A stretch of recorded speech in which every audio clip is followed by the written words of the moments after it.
باب نمبر 1، رسول اللہ صلی اللہ علیہ وسلم پر وحی کا نزول۔ نبی کریم صلی اللہ علیہ وسلم کی عمر کے 40 سال بیت چکے تھے اور آپ غار حرا میں گوشہ نشین ہو کر اس کائنات اور اس کے خالق کی معرفت حاصل کرنے کے لیے غور و فکر کیا کرتے تھے۔ غار حرا میں آپ کی گوشہ نشینی کئی راتوں پر مشتمل ہوتی تھی۔ جب سامان ضرورت ختم ہو جاتا تو اپنے گھر واپس آ کر مزید راتوں کے لیے ضروری سامان لے جاتے تھے۔ صحیح السیرۃ النبویہ لابراہیم العلی، صفحہ نمبر 67۔ ماہ رمضان کے ایک سوموار کو دن کے وقت حضرت جبریل علیہ السلام پہلی مرتبہ غار حرا میں داخل ہوئے۔ امام بخاری رحمہ اللہ نے حضرت عائشہ رضی اللہ عنہا کی ایک حدیث نقل کی ہے۔ حضرت عائشہ رضی اللہ عنہا بیان فرماتی ہے کہ آپ صلی اللہ علیہ وسلم پر نزول وحی کے سلسلے کا آغاز حالت نیند میں اچھے خوابوں سے ہوا۔ آپ جو بھی خواب دیکھتے وہ روز روشن کی طرح حقیقت بن جاتا۔ پھر خلوت اور تنہائی کا شوق آپ کے دل میں پیدا کر دیا گیا، چنانچہ آپ غار حرا میں خلوت نشین ہو جاتے اور کئی راتیں گھر تشریف لائے بغیر مصروف عبادت رہتے۔ ان راتوں کے لیے آپ ضروری سامان ساتھ لے جاتے تھے۔ سامان ختم ہونے پر حضرت خدیجہ رضی اللہ عنہا کے پاس واپس آتے اور اتنے ہی عرصے کے لیے سامان ضرورت دوبارہ لے جاتے، یہاں تک کہ آپ کے پاس حق آیا۔ آپ اس وقت غار حرا میں تھے، یعنی آپ کے پاس فرشتہ آیا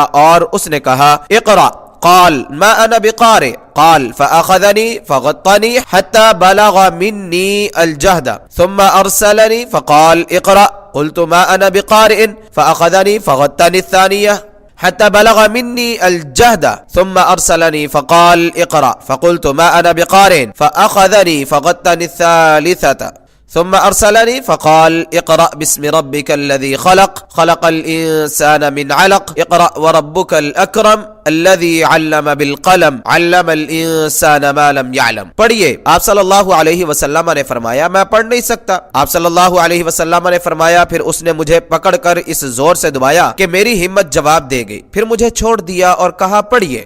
میں نے کہا میں پڑھ نہیں سکتا۔ اس نے مجھے دوسری بار زور سے پکڑ کر دبوچا کہ میری ہمت جواب دے گئی، پھر چھوڑ کر کہا پڑھیے۔ میں نے کہا میں پڑھ نہیں سکتا۔ پھر اس نے مجھے تیسری بار پکڑ کر دبوچا، پھر چھوڑ کر کہا اپنے رب کے نام سے پڑھیے جس نے پیدا کیا، اس نے انسان کو جمے ہوئے خون سے پیدا کیا، پڑھیے اور آپ کا رب بڑا کریم ہے۔ وہ ذات جس نے قلم کے ذریعے سے علم سکھایا، اس نے انسان کو وہ علم سکھایا جو وہ نہیں جانتا تھا۔ سورہ علق آیت نمبر 1 تا 5۔ رسول اللہ صلی اللہ علیہ وسلم ان آیات کو سن کر واپس گھر آئے۔ آپ کا دل دھک دھک کر رہا تھا۔ آپ حضرت خدیجہ بنت خویلد رضی اللہ عنہا کے پاس پہنچے اور فرمایا زملونی زملونی، مجھے چادر اڑا دو، مجھے چادر اڑا دو۔ انہوں نے آپ کو چادر اڑا دی، یہاں تک کہ آپ کا خوف جاتا رہا۔ پھر آپ نے حضرت خدیجہ رضی اللہ عنہا کو تمام واقعہ بتاتے ہوئے فرمایا لقد خشیت علی نفسی، مجھے تو اپنی جان کا خطرہ محسوس ہوا تھا۔ حضرت خدیجہ رضی اللہ عنہا کہنے لگی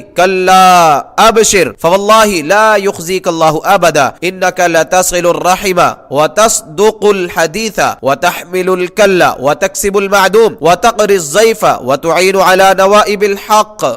قطن نہیں، اللہ کی قسم، اللہ کبھی آپ کو رسوا نہیں کرے گا۔ آپ تو صلہ رحمی کرنے والے ہیں، دوسروں کا بوجھ اٹھاتے ہیں، تہی دست لوگوں کی ضرورت پوری کرتے ہیں، مہمان کی عزت افزائی کرتے ہیں اور حق کے راستے میں پیش آنے والی تکالیف پر لوگوں کی مدد فرماتے ہیں۔ پھر حضرت خدیجہ رضی اللہ عنہا آپ صلی اللہ علیہ وسلم کو اپنے چچا زاد بھائی ورقہ بن نوفل بن اسد بن عبد العزا کے پاس لے گئے۔ ورقہ زمانہ جاہلیت میں عیسائیت اختیار کر چکے تھے، وہ عبرانی زبان لکھنا جانتے تھے، اس لیے حسب توفیق انجیل عبرانی زبان میں لکھا کرتے تھے۔ اس وقت وہ بہت بوڑھے تھے اور نابینا ہو چکے تھے۔ ان سے حضرت خدیجہ رضی اللہ عنہا نے کہا بھائی جان ذرا اپنے بھتیجے کی بات تو سنے۔ ورقہ نے کہا بھتیجے تجھے کیا نظر آیا ہے؟ رسول اللہ صلی اللہ علیہ وسلم نے جو کچھ دیکھا تھا بیان فرما دیا۔ اس پر ورقہ نے آپ سے کہا یہ تو وہی ناموس یعنی فرشتہ جبریل ہے جسے اللہ تعالیٰ نے موسیٰ علیہ السلام پر نازل فرمایا تھا۔ کاش میں اس وقت جوان اور طاقتور ہوتا، کاش میں اس وقت زندہ ہوتا جب آپ کی قوم آپ کو دیس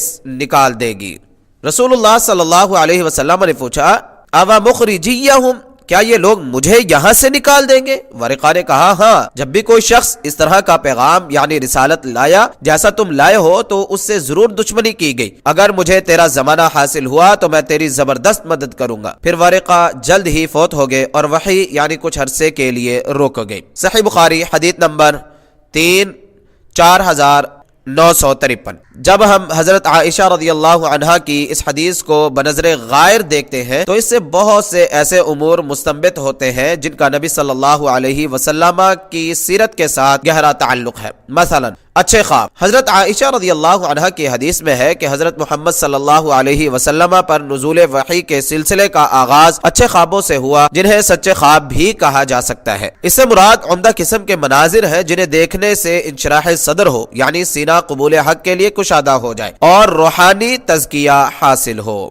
طریق النبوہ والرسالہ لحسین مؤنس، صفحہ نمبر 21۔ اللہ تعالیٰ نے اپنے رسول صلی اللہ علیہ وسلم پر وحی کا آغاز حالت نیند میں خوابوں کے ساتھ کیا۔ اس میں یہ حکمت بھی ہو سکتی ہے کہ اگر خوابوں کے ساتھ آغاز نہ کیا جاتا بلکہ فرشتہ اچانک آپ کے پاس آتا جبکہ اس سے پہلے آپ نے کسی فرشتے کو نہ دیکھا تھا تو آپ کو ایسی گھبراہٹ ہوتی کہ فرشتے سے وحی وغیرہ اخذ نہ کر سکتے۔ اس لیے حکمت الہی کا تقاضا یہ تھا کہ وحی کی ابتدا نیند کی حالت میں خوابوں کے ساتھ ہو تاکہ وحی اخذ کرنے کی آپ کو مشق ہو جائے اور آپ اس سے مانوس ہو جائیں۔ منامات الرسول لعبد القادر الشیخ ابراہیم، صفحہ نمبر 57۔ اچھے اور سچے خواب نبوت کا 46واں حصہ ہوتے ہیں، جیسا کہ صحیح حدیث میں ہے، الرؤیا الحسنۃ من الرجل الصالح جزء من 46 جزءا من النبوہ۔ نیک آدمی کو آنے والا اچھا خواب نبوت کا 46واں حصہ ہے۔ صحیح بخاری حدیث نمبر 6983، سنن ابن ماجہ حدیث نمبر 3893، مسند احمد جلد نمبر 3 صفحہ نمبر 126۔ اہل علم کا قول ہے کہ نبی صلی اللہ علیہ وسلم کو اچھے خوابوں کی رویت کا سلسلہ 6 ماہ تک جاری رہا۔ امام بیہقی نے بھی یہ بات بیان کی ہے۔ یہ بات بھی واضح رہے کہ نیند کی حالت میں قرآن نازل نہیں ہوا بلکہ سارے کا سارا قرآن حالت بیداری میں نازل ہوا۔ اچھے خواب اللہ تعالیٰ کی جانب سے اس دنیاوی زندگی میں بشارت کا ذریعہ ہے۔ نبی صلی اللہ علیہ وسلم کا ارشاد ہے، ایھا الناس انہ لم یبق من مبشرات النبوۃ الا الرؤیا الصالحہ یراها المسلم او ترى له۔ اے لوگوں، نبوت کی خوشخبریوں میں سے صرف اچھا خواب ہی باقی رہ گیا ہے جسے مسلمان دیکھ لیتا ہے یا کسی کے لیے اسے دکھا دیا جاتا ہے۔ صحیح مسلم حدیث نمبر 479، سنن ابی داود حدیث نمبر 876، سنن ابن ماجہ حدیث نمبر 3899، سنن نسائی حدیث نمبر 1046، مسند احمد جلد نمبر 1 صفحہ نمبر 219۔ نزول وحی سے پہلے نبی کریم صلی اللہ علیہ وسلم غار حراء میں بڑے خوبصورت خواب دیکھتے تھے۔ جب بیدار ہوتے تو انشراح صدر یعنی قبول حق کے لیے سینہ کی کشادگی جیسی دولت سے مالا مال ہوتے اور زندگی کے حسن و جمال سے بہرہور ہونے کے لیے آپ کا نفس تیار ہوتا۔ طریق النبوہ والرسالہ لحسین مؤنس، صفحہ نمبر 22۔ آغاز وحی کے بارے میں مروی تمام روایات اس بات پر متفق ہیں کہ نبی کریم صلی اللہ علیہ وسلم پر نزول وحی کے سلسلے کا آغاز اچھے خوابوں سے ہوا جو آپ نیند کی حالت میں دیکھتے مگر بیدار ہونے پر وہ حقیقت بن کر سامنے آ جاتے۔ اس میں ذرہ برابر تغیر و تبدل نہ ہوتا، کوئی بات نہ بھولتی، گویا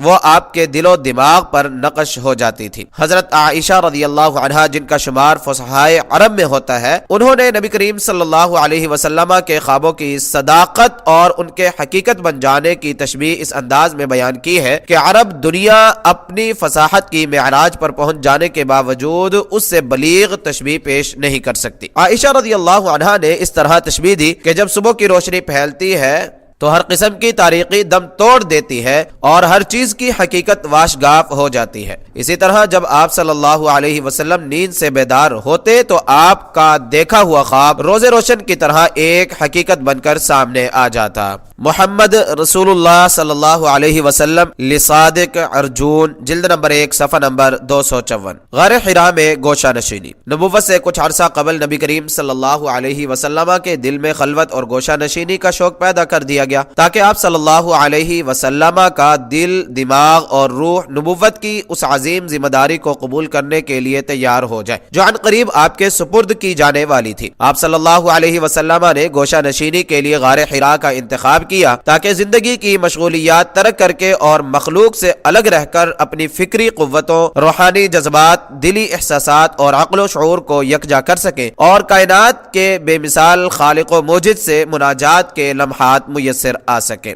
محمد رسول اللہ صلی اللہ علیہ وسلم لصادق ارجون جلد نمبر 1 صفحہ نمبر 254۔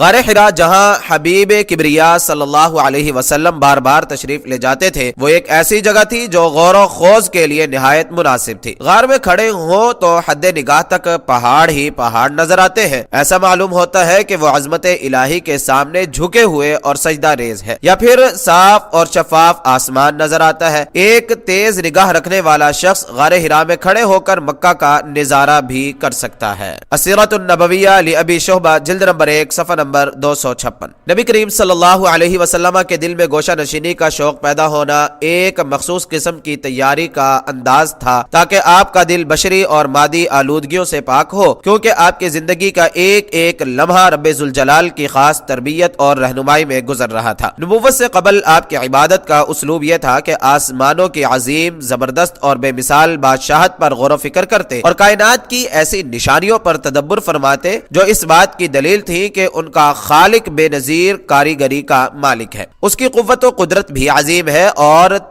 تدبیر و تنظیم بھی نہایت مضبوط ہے، اور وہ نہایت خوش اسلوبی سے اپنے امور کو انجام دینے والا ہے۔ محمد رسول اللہ صلی اللہ علیہ وسلم لصادق ارجون جلد نمبر 1 صفحہ نمبر 469۔ یہی وجہ ہے کہ بعض وعظ و ارشاد والے لوگ خلوت اختیار کرتے ہیں جس میں وہ ذکر الہی اور عبادت کا خاص اہتمام کرتے ہیں تاکہ ان کا دل منور ہو، دل کی ساری تاریکیاں ختم ہو جائیں اور وہ غفلت و شہوت اور بے راہ روی سے پاک ہو جائیں۔ نبی کریم صلی اللہ علیہ وسلم کی سنت ہے کہ وہ ماہ رمضان میں اعتکاف کیا کرتے تھے۔ الاساس فی السنہ لسعید حوا جلد نمبر 1 صفحہ نمبر 195۔ ہر مسلمان کو اس کا اہتمام کرنا چاہیے، خواہ وہ حکمران ہو یا سیاستدان، عالم ہو یا تاجر، تاکہ وہ ان آلودگیوں سے پاک و صاف ہو جائے جو دل و دماغ میں پیدا ہو جاتی ہیں۔ ہمیں اپنے حالات و واقعات کو کتاب و سنت کی روشنی میں درست کرنا چاہیے، اور اس سے قبل کہ ہمارا محاسبہ ہو ہمیں خود اپنا محاسبہ کر لینا چاہیے۔ دعوتی امور کے دانشوروں کے لیے ضروری ہے کہ وہ کچھ وقت نکال کر سوچ و بچار کریں کہ دعوتی کام کی کیا صورتحال ہے، کہاں کام میں تیزی ہے اور کہاں کمزوری، پھر ان عوامل کا جائزہ لینا چاہیے جو دعوتی امور میں خلل کا باعث بنتے ہیں۔ معاشرتی حالات سے بھی واقفیت حاصل کرنی چاہیے کہ معاشرے میں کیا خرابیاں ہیں اور کون سی خرابیاں ہیں۔ مخصوص حالات میں گوشہ نشینی اختیار کر لینے میں بھی کوئی حرج نہیں، خاص طور پر ان حالات میں جب بگاڑ عام ہو جائے، دنیا ہی کو ہر جگہ ترجیح دی جانے لگے اور نفس پرستی لوگوں کا نصب العین بن جائے۔ لیکن یہ ضروری ہے کہ گوشہ نشینی میں اچھے پہلو ملحوظ رکھے جائیں اور منفی پہلوؤں سے کنارہ کشی اختیار کی جائے، اور پھر وہی اسلوب اختیار کیا جائے جو حق ہو۔ حضرت عائشہ رضی اللہ عنہا کے اس بیان آپ صلی اللہ علیہ وسلم کئی راتوں تک گوشہ نشینی اختیار کرتے تھے، اس کی تشریح میں علامہ شیخ محمد عبداللہ دراز فرماتے ہیں کہ یہ اس بات کی طرف اشارہ ہے کہ یہ راتیں نہ تو بہت تھوڑی ہوتی تھی اور نہ بہت زیادہ، اور میانہ روی کا یہ انداز جو آپ نے بعثت سے قبل اختیار کیا تھا، بعثت کے بعد بھی ہمیشہ سے ملت اسلامیہ کا شعار اور سیرت نبویہ کا نشان رہا ہے۔ المختار من کنوز السنہ لمحمد عبداللہ دراز صفحہ نمبر 19۔ غار حرا میں حق کی آمد۔ غار حرا میں آپ صلی اللہ علیہ وسلم کے پاس جبریل علیہ السلام آئے اور کہا کہ پڑھیے، تو آپ صلی اللہ علیہ وسلم نے فرمایا میں پڑھ نہیں سکتا۔ آپ فرماتے ہیں کہ جبریل نے مجھے 3 بار معانقہ کرتے ہوئے دبوچا، پھر قرآن کی سب سے پہلی نازل ہونے والی آیات تلاوت فرمائی۔ قرآن کریم کی سب سے پہلی نازل ہونے والی بابرکت آیات کریمہ میں یہ بتایا گیا ہے کہ انسان کی پیدائش کا آغاز خون کے ایک لوتھڑے سے ہوتا ہے، اور یہ اللہ تعالیٰ کی بہت بڑی کرم نوازی ہے کہ اس نے انسان کو وہ علم عطا کیا جو وہ نہیں جانتا تھا، اسے علم کی وجہ سے شرف و کرامت عطا کی، اور اسی بنیاد پر حضرت آدم علیہ السلام کو فرشتوں پر امتیاز حاصل ہوا۔ علم بسا اوقات اذہان میں ہوتا ہے، کبھی گفتگو میں اور کبھی ہاتھ سے لکھی ہوئی تحریروں میں ہوتا ہے۔ تفسیر ابن کثیر جلد نمبر 4 صفحہ نمبر 528۔ انہی آیات کے ساتھ محمد رسول اللہ صلی اللہ علیہ وسلم کی نبوت کا آغاز ہوا۔ یہ نہایت عظیم واقعہ تھا۔ سید قطب اپنی تفسیر میں لکھتے ہیں یہ ایک بہت عظیم واقعہ تھا، اتنا عظیم کہ جس کی کوئی حد نہ ہو۔ ہم اس کی عظمت بیان کرنے کی جس قدر بھی کوشش کریں اس کا احاطہ نہیں کر سکتے، کیونکہ اس کے بے شمار پہلو تو ایسے ہیں جو ہمارے تصور سے بھی بالا ہے۔ یقیناً یہ واقعہ اپنی حقیقت کے لحاظ سے بھی عظیم ہے، اور اپنی ہدایت و رہنمائی کے لحاظ سے بھی، اور اس لحاظ سے بھی بہت عظیم ہے کہ انسانی زندگی پر اس کے بے شمار اثرات مرتب ہوئے۔ وہ لمحہ جس میں یہ واقعہ رونما ہوا بلا مبالغہ اس زمین کی طویل ترین تاریخ کا عظیم ترین لمحہ تھا۔ اس عظیم لمحے میں رونما ہونے والے واقعے کی حقیقت کیا ہے؟ اس کی حقیقت یہ ہے کہ وہ ذات جس کے جاہ و جلال کی کسی کو تاب نہیں، جس کی عظمت مخلوق کے عقل و شعور سے بہت بالا ہے، جو ایسی ہیبت کا مالک ہے کہ کوئی اس کے سامنے دم نہیں مار سکتا، جو اس قدر زبردست ہے کہ اس کے سامنے کسی کی کوئی مجال نہیں، جو اتنا بڑا ہے کہ اس کے سامنے ہر چیز ہیچ ہے، جو تمام خزانوں اور بادشاہتوں کا حقیقی مالک ہے۔ اس نے انسان نامی مخلوق کو اپنی مہربانیوں میں لینا چاہا۔ وہ انسان جو کائنات کے اس گوشہ زمین میں چھپا ہوا تھا، اللہ تعالیٰ نے اسے عزت عطا کی اور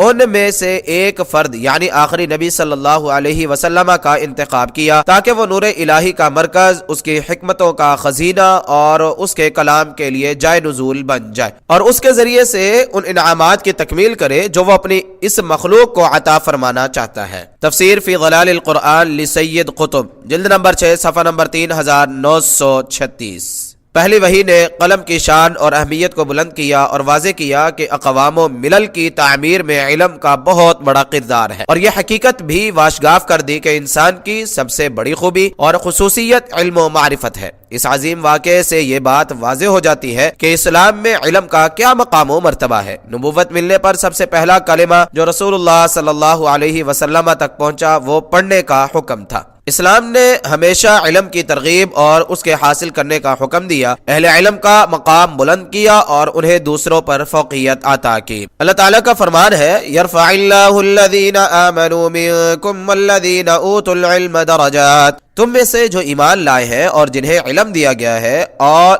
اللہ ان کے درجات بلند کرتا ہے۔ سورہ مجادلہ آیت نمبر 11۔ اور اللہ تعالیٰ کا یہ بھی فرمان ہے، قل هل يستوي الذين يعلمون والذين لا يعلمون انما يتذكر اولو الالباب، کیا جو لوگ علم رکھتے ہیں اور جو علم نہیں رکھتے برابر ہو سکتے ہیں؟ بس عقل والے ہی نصیحت پکڑتے ہیں۔ سورہ زمر آیت نمبر 9۔ فائدہ مند علم وہی ہے جو اللہ تعالیٰ کی طرف سے نازل کردہ ہے، اسی نے قلم کے ذریعے سے علم سکھایا اور انسان کو وہ کچھ سکھا دیا جو وہ نہیں جانتا تھا۔ جب سے انسانیت نے حصول علم کا یہ راستہ ترک کر دیا اور اس کا علم منہج الہی کی حدود و قیود سے آزاد ہو گیا، تب سے اس کا علم انسانیت کی تباہی اور بربادی کا سبب بن گیا۔ الوحی و تبلیغ الرسالہ للدکتور یحییٰ الیحییٰ، صفحہ نمبر 34۔ وحی کی کیفیت اور نزول وحی کی شدت۔ پہلی وحی کے موقع پر جبریل علیہ السلام نے نبی کریم صلی اللہ علیہ وسلم کو بار بار دبوچا، یہاں تک کہ آپ نے اس سے مشقت اور تکان محسوس کی۔ اس کے بعد بھی آپ نزول وحی کی وجہ سے شدت،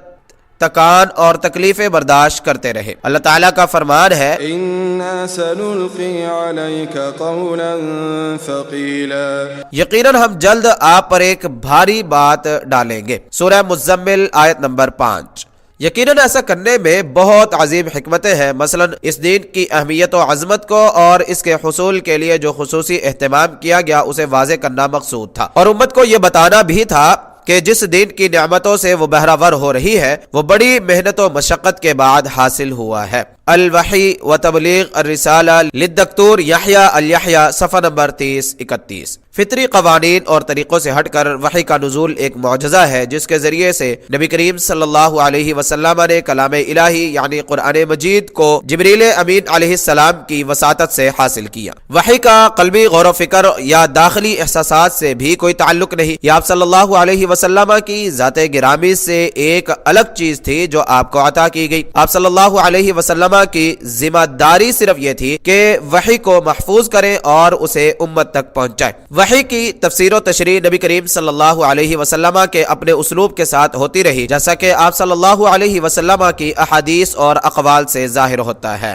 السیرۃ النبویہ الصحیحہ للدکتور العمری، جلد نمبر 1 صفحہ نمبر 129۔ وحی وہ بنیاد ہے جس پر دین کے تمام حقائق مثلا عقائد، شرعی احکام، اخلاق وغیرہ کا انحصار ہے۔ اسی وجہ سے مستشرقین اور ان کے پیش رو ملحدین وحی کی حقیقت پر تنقید کرتے اور اس کے بارے میں شکوک و شبہات پیدا کرتے رہے ہیں۔ انہوں نے وحی کی اس حقیقت میں تعویل و تحریف کرنے کی کوشش کی جو ہمیں صحیح احادیث سے معلوم ہوئی اور جیسے ثقہ محدثین نے بیان کیا۔ کسی نے کہا کہ محمد صلی اللہ علیہ وسلم نے اسلام کے نظریات اور قرآن حکیم کو بحیرہ راہب سے سیکھا۔ کس نے کہا کہ آپ معاذ اللہ اعصابی مریض یعنی جلد غصہ میں آنے والے تھے یا آپ کو مرگی کا مرض تھا، جبکہ حقائق یہ بتاتے ہیں کہ محمد صلی اللہ علیہ وسلم غار حرا میں تھے۔ اچانک جبریل علیہ السلام آپ کے سامنے آئے، آپ نے انہیں اپنی آنکھوں سے دیکھا اور جبریل علیہ السلام آپ سے کہہ رہے تھے کہ پڑھیے۔ فقہ السیرہ للبوطی صفحہ نمبر 64۔ اس سے یہ واضح ہوتا ہے کہ وحی کا تعلق نبی صلی اللہ علیہ وسلم کے ذاتی خیالات و تصورات اور دلی احساسات و وساوس سے نہیں تھا، بلکہ یہ آپ صلی اللہ علیہ وسلم کی ذات گرامی سے ایک الگ چیز تھی جو آپ کے سامنے پیش کی گئی اور آپ نے اسے قبول کیا۔ اس کا تعلق آپ کے دلی اور اندرونی احساسات کے ساتھ نہیں تھا۔ جبریل امین کا آپ صلی اللہ علیہ وسلم کو 3 بار دبوچنا اور پھر چھوڑ دینا اور ہر بار کہنا کہ پڑھیے، اس حقیقت کو واشگاف کرتا ہے کہ وحی ایک خارجی چیز تھی جو آپ کو عطا کی گئی، اور یہ اس باطل نظریے کا رد کرتا ہے کہ یہ سب کچھ ایک وہم تھا، اندرونی وسوسے تھے اور اس کی کوئی حقیقت نہ تھی۔ نبی کریم صلی اللہ علیہ وسلم نے جب جبریل علیہ السلام کو دیکھا اور وحی سنی تو آپ پر خوف اور ہیبت طاری ہو گئی تھی اور کانپتے دل کے ساتھ آپ جلدی جلدی گھر واپس آئے۔ یہ اس بات کی واضح دلیل ہے کہ آپ اس رسالت کا کوئی شوق نہیں رکھتے تھے جس کی تبلیغ کی ذمہ داری آپ کے کندھوں پر رکھی جانے والی تھی۔ فقہ السیرہ للبوطی صفحہ نمبر 64۔ اسی مفہوم کی تائید میں اللہ تعالیٰ کا فرمان ہے، ما كنت تدري ما الكتاب ولا الإيمان ولكن جعلناه نورا نهدي به من نشاء من عبادنا۔ آپ نہیں جانتے تھے کہ کتاب کیا ہے اور ایمان کیا ہے، لیکن ہم نے اسے نور بنا دیا اور ہم اپنے بندوں میں سے جسے چاہے راہ دکھاتے ہیں۔ سورہ شورى آیت نمبر 52۔ اور اللہ تعالیٰ نے فرمایا، وَإِذَا تُتْلَى عَلَيْهِمْ آيَاتُنَا بَيِّنَاتٍ قَالَ الَّذِينَ لَا يَرْجُونَ لِقَاءَنَا ائْتِ بِقُرْآنٍ غَيْرِ هَذَا أَوْ بَدِّلْهُ قل ما يكون لي أن أبدله من تلقاء نفسي إن أتبع إلا ما يوحى إلي إني أخاف إن عصيت ربي عذاب يوم عظيم۔ اور جب ان پر ہماری واضح آیتیں تلاوت کی جاتی ہے تو وہ لوگ جو ہماری ملاقات کی امید نہیں رکھتے کہتے ہیں تو اس کے سوا کوئی یعنی دوسرا قرآن لے آ یا اسے کچھ بدل دے۔ کہہ دیجئے مجھے اختیار نہیں کہ میں اسے اپنی طرف سے بدل دوں، میں تو اسی چیز کی پیروی کرتا ہوں جو میری طرف وحی کی جاتی ہے۔ بے شک اگر میں اپنے رب کی نافرمانی کروں تو مجھے بڑے سخت دن کے عذاب سے ڈر لگتا ہے۔ سورہ یونس آیت نمبر 15۔ سیدہ عائشہ رضی اللہ عنہا کی صحیح حدیث کے سامنے وحی کو مشکوک قرار دینے والوں کی آراء کی کوئی حیثیت نہیں۔ اس کے بعد مسلسل وحی نازل ہوتی رہی اور ایسے دلائل سامنے آتے رہے جنہوں نے وحی کی حقیقت کو واضح کر دیا اور ان لوگوں کے اقوال کو باطل قرار دیا جو وحی کی حقیقت کو مشکوک بنانا چاہتے تھے۔ دکتور بوطی نے ان دلائل کا اس طرح تذکرہ کیا ہے۔ نمبر 1، نبی کریم صلی اللہ علیہ وسلم نزول قرآن کے فوراً بعد اسے تحریر کرنے کا حکم فرماتے تھے، جبکہ حدیث کے لیے صرف صحابہ کرام کے حافظے میں محفوظ رہنے پر ہی اکتفا کرتے تھے۔ یہ اس لیے نہیں کہ حدیث محض آپ صلی اللہ علیہ وسلم کا کلام ہے اور اس کا نبوت سے کوئی تعلق نہیں، بلکہ اس لیے کہ قرآن حکیم کے الفاظ اور حروف حضرت جبریل علیہ السلام کی وساطت سے آپ تک پہنچائے گئے تھے، جبکہ حدیث کا مفہوم اگرچہ من جانب اللہ ہوتا تھا لیکن اس کے الفاظ اور ترتیب نبی کریم صلی اللہ علیہ وسلم کی تھی۔ اس لیے آپ صلی اللہ علیہ وسلم مکمل احتیاط برتتے تھے کہ اللہ تعالیٰ کا کلام جو حضرت جبریل علیہ السلام کے ذریعے آپ تک پہنچا وہ آپ صلی اللہ علیہ وسلم کے اپنے کلام کے ساتھ ملنے نہ پائے۔ نمبر 2، بعض اوقات آپ صلی اللہ علیہ وسلم سے کسی چیز کے بارے میں سوال کیا جاتا تھا لیکن آپ فوراً جواب نہیں دیتے تھے، بلکہ کئی دن گزر جاتے جب اس کے بارے میں قرآن کی کوئی آیت نازل ہوتی پھر آپ اس کا جواب دیتے۔ اور کبھی ایسا بھی ہوتا کہ آپ صلی اللہ علیہ وسلم کسی معاملے میں کوئی طرز عمل اختیار فرماتے مگر قرآنی آیات کے نزول کے بعد آپ کو اپنا طرز عمل تبدیل کرنا پڑتا اور بعض اوقات ان آیات میں تنبیہ کا پہلو بھی موجود ہوتا تھا۔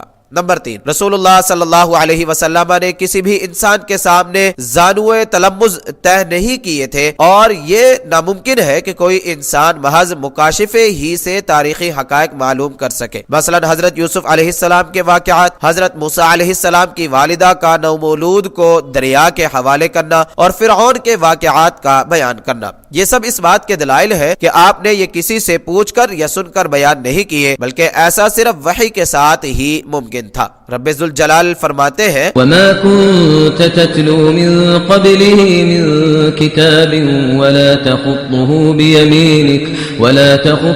بيمينك إذا لارتاب المبطلون، اور آپ اس یعنی قرآن سے پہلے کوئی کتاب نہیں پڑھتے تھے اور نہ اپنی دائیں ہاتھ سے اسے لکھتے تھے، اگر ایسا ہوتا تب تو باطل پرست یقیناً شک کر سکتے تھے۔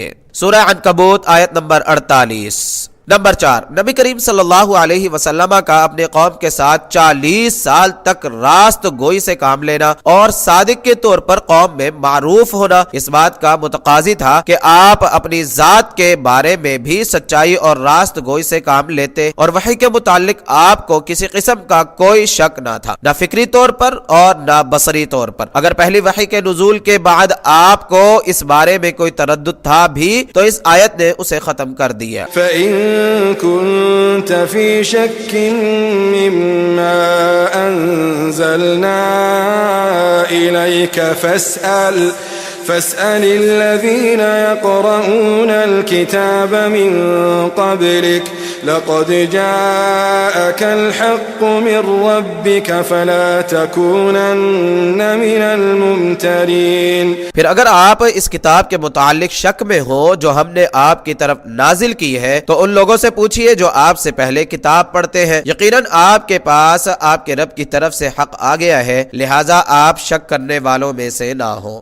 سورہ یونس آیت نمبر 94۔ اور یہ مروی ہے کہ اس آیت کے نازل ہونے کے بعد نبی کریم صلی اللہ علیہ وسلم نے فرمایا لا اشک ولا اسأل، نہ تو میں شک کرتا ہوں اور نہ میں کسی سے کچھ پوچھوں گا۔ المصنف لعبد الرزاق جلد نمبر 6 صفحہ نمبر 125 126 حدیث نمبر 10211۔ الدرر المنصور للسیوطی جلد نمبر 4 صفحہ نمبر 389۔ یہ حضرت قتادہ کی مرسل روایت ہے۔ صاحب کتاب نے زیر نظر آیت کے مرجوح معنی مراد لیے ہے۔ جمہور مفسرین نے اس آیت کے یہ معنی لیے ہیں کہ یہ خطاب نبی کریم صلی اللہ علیہ وسلم کے واسطے سے عام انسانوں سے ہے، کیونکہ نبی کریم صلی اللہ علیہ وسلم کو تو وحی کے متعلق کوئی شک ہو ہی نہیں سکتا تھا۔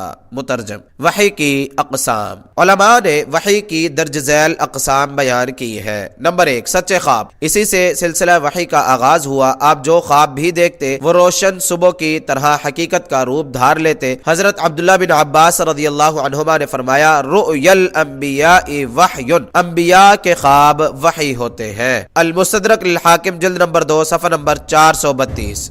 اللہ تعالیٰ نے حضرت ابراہیم علیہ السلام کا قول یوں نقل فرمایا ہے یا بنی انی ارا فی المنام انی اذبحک، اے میرے پیارے بیٹے بے شک میں خواب میں دیکھتا ہوں کہ میں تجھے یقیناً ذبح کر رہا ہوں۔ سورہ صافات آیت نمبر 102۔ نمبر 2، الہام۔ الہام کے معنی یہ ہے کہ فرشتہ اپنا آپ دکھائے بغیر نبی کے دل میں کوئی بات ڈال دے، جیسا کہ نبی کریم صلی اللہ علیہ وسلم نے فرمایا بے شک روح القدس یعنی جبریل علیہ السلام نے میرے دل میں یہ بات ڈالی کہ کسی نفس کو اس وقت تک موت نہیں آئے گی جب تک وہ اپنا رزق مکمل طور پر حاصل نہیں کر لیتا اور اپنی زندگی پوری نہیں کر لیتا، اس لیے اللہ سے ڈرتے رہو اور حصول رزق کے لیے عمدہ یعنی جائز طریقہ اختیار کرو۔ شرح السنہ للبغوی جلد نمبر 13 صفحہ نمبر 304، التمہید لابن عبد البر جلد نمبر 1 صفحہ نمبر 284۔ نمبر 3، صدائے جرس کی طرح وحی کا نزول۔ جس طرح گھنٹی کی آواز زوردار ہوتی ہے اسی صورت میں وحی کی آواز بھی نہایت زوردار ہوتی تھی۔ یہ وحی کی سب سے سخت صورت تھی، جیسا کہ عائشہ رضی اللہ عنہا بیان فرماتی ہے کہ حارث بن ہشام رضی اللہ عنہ نے رسول اللہ صلی اللہ علیہ وسلم سے پوچھا کہ آپ پر وحی کیسے نازل ہوتی ہے؟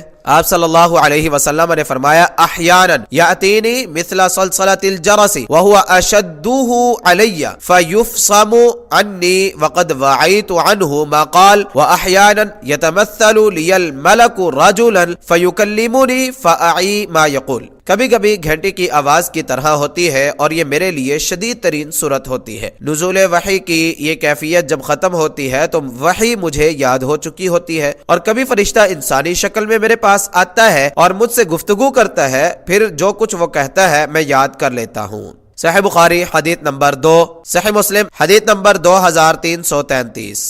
نمبر 4، اللہ تعالیٰ کا براہ راست نبی کریم صلی اللہ علیہ وسلم کو وحی کرنا۔ جس طرح اللہ تعالیٰ نے حضرت موسیٰ علیہ السلام سے براہ راست کلام کیا اور حضرت موسیٰ علیہ السلام کے لیے یہ اعزاز نص قرآن سے ثابت ہے، اسی طرح ہمارے نبی صلی اللہ علیہ وسلم کے لیے اس اعزاز کا ثبوت حدیث معراج میں موجود ہے۔ الرؤیا والاحکام لاسامہ عبد القادر، صفحہ نمبر 108۔ نمبر 5، فرشتے کا اپنی اصلی شکل میں آ کر وحی کرنا۔ کبھی نبی کریم صلی اللہ علیہ وسلم فرشتے کو اس کی پیدائشی شکل میں دیکھتے تھے اور اسی حالت میں وہ اللہ تعالیٰ کی مشیت کے مطابق آپ کی جانب وحی کرتا تھا۔ نمبر 6، فرشتے کا انسانی صورت میں آنا۔ کبھی فرشتہ انسانی شکل اختیار کر کے نبی کریم صلی اللہ علیہ وسلم سے مخاطب ہوتا، وہ جو کچھ آپ سے کہتا آپ اسے یاد کر لیتے تھے۔ اس صورت میں کبھی کبھی صحابہ کرام رضی اللہ عنہم بھی فرشتے کو انسانی شکل میں دیکھ لیتے تھے۔ زاد المعاد جلد نمبر 1 صفحہ نمبر 33-34۔ علامہ ابن قیم رحمہ اللہ نے وحی کے مذکورہ بالا